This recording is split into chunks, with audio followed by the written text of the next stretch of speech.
Well, let's move on to cycling, Garen. Think I about know that.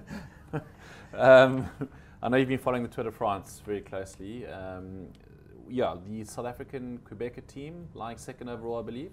What's the latest of the Tour de France? They are. We've now 4 stages from finishing the Tour. Chris Froome leading. It looks like he's going to win, barring a disaster. But for me, the big story has been the MTN Quebecer team. Invited to this year's team, so they're one of this year's Tour. So one of 22 teams taking part.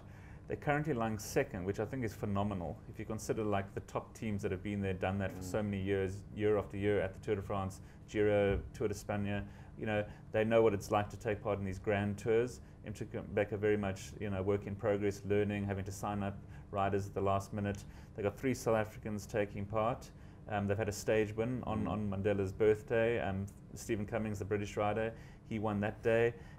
They second place yesterday, again, the first day in the Alps. They were the best team. They cut the deficit to Movistar, who are leading, by another 4 minutes. They're about 16 minutes behind, which, in a mountain stage can disappear fairly quickly. The way it's the timings are calculated for the team, it's the top 3 riders. The time, when you add it together for those riders, determines how you did on the day.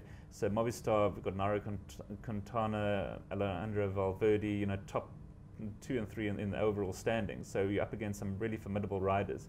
But Douglas Ryder, the team principal for MTN Quebecer, he's done a fantastic job.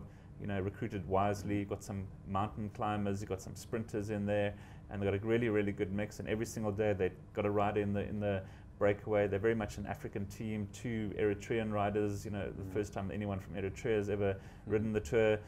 So for me, it's a standout sporting performance this year by any South African team. It's incredible what they've done. The only sad thing, obviously, that Daryl Impey, the other South African taking part in the Tour, who was riding for Orica Green Edge, he crashed out earlier in the Tour.